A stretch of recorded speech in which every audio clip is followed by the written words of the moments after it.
San Francisco 49ers and the Jacksonville Jaguars. This is 3 in favor of the 49ers. It is 44.5 all the way to 45.5 out there as far as the total goes. Could be heading to 3.5 at a couple of books. We are juiced out there. Adam, both teams coming off of a bye. One team riding high heading into the bye. One team looking to figure some things out. We do get Deebo Samuel back for the 49ers this week, which I think we all have said shockingly makes a big difference. Like we knew anytime you lose a starting wide receiver, it makes a difference. I don't think we thought it would make as big of a difference as it has with Brock Purdy, but he needs him out there to be Purdy in order for the offense to click. So having him out there, certainly a big deal. Jacksonville's going to look as healthy as they have. Looks like Zay Jones going to be back out there for them as well. So they're going to be as healthy as we've seen them since week 1.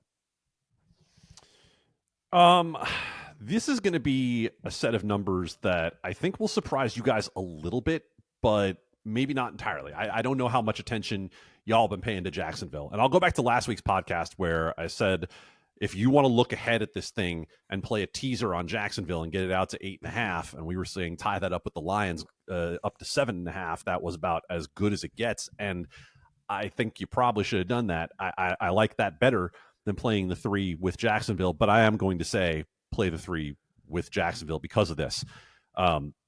Last 5 weeks, and I realize we can give it the usual caveats with opponents, but the NFL is so bad this year that you might just have to throw out a lot of the opponent caveats because everyone's playing the same bad teams for the most part.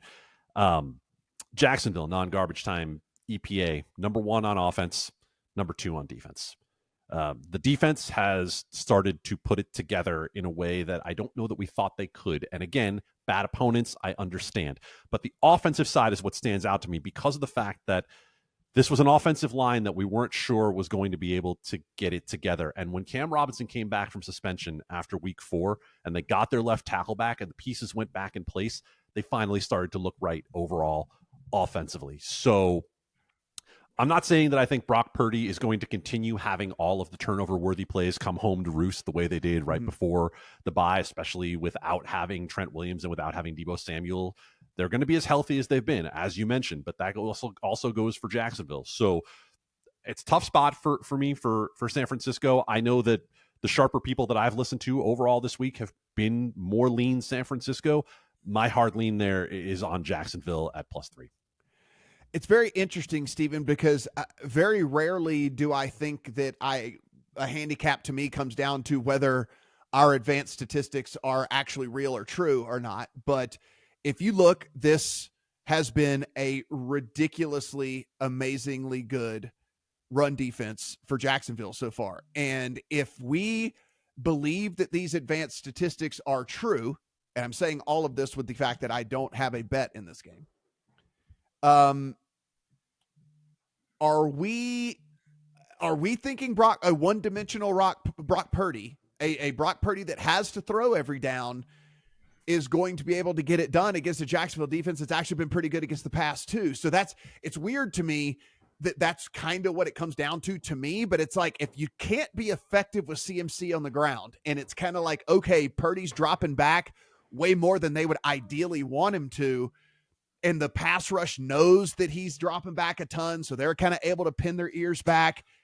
It does make me wonder a little bit about everything. That all that being said, I don't have a bet on this game. To your point, if that happens and the Jags are successful in slowing down the running attack of the Niners, since week 4, the start of the Jaguars winning streak here, they are number 4 in drop back EPA allowed and number 8 in drop back success rate. So again, we're playing the game of, do you believe this is legitimately a top 10 passing defense? Because coming into the season, most of us thought they'd be a bottom 10 passing defense. So is it a product of the schedule or not? And I think Adam makes a fair argument about the quality of just offenses in the NFL at this point. I'm buying low on San Francisco off the 3-game losing streak and them getting their key pieces back to full health here on offense. I wanted to take a moment and go back and look at the consensus market ratings before the injuries and what this line probably would have been at that point. and I got about 5.5. So I'm looking at 2.5, an expensive 2.5 still available at least one spot right now for the 49ers. I've bet 2.5 at regular juice. I'd pay extra juice on it. I think it's a great buy low spot for the 49ers here. Even if you look at the losing streak, the past 3 games the 49ers have played, and this is really where the handicap comes down to for me, and I think you guys are going to laugh because it's the thing we've talked about with Brock Purdy over and over again. Is he going to turn the ball over in the game or not? Because you guys have shouted from the mountaintops that he still continues to be an issue with turnover-worthy plays, and he got away with it over and over again, and then during the losing streak, he just didn't get away with the turnover-worthy plays. But if not for those turnovers, this was still a top 5 offense across the advanced metrics with the turnover play stripped out of there. They moved the ball at will. It was just Purdy turning it over. So I'm going to buy low here on the Niners and hope Purdy doesn't turn into a pumpkin again. And we see what I think not having 12 targets a game to Jawan Jennings and Ray McLeod should help that. And those targets now going back to the players and the weapons that they should be going to. So I kind of have a rule of thumb at this point, Matt, when the 49ers and Kyle Shanahan are being priced under a field goal, I'm going to take that. The one thing I would mention here in this one, we might have wins. This is a kind of 15 to 20 sustained, and Gus could get up to 30. Now, again, this is still Friday. The game is not until Sunday. Weather changes.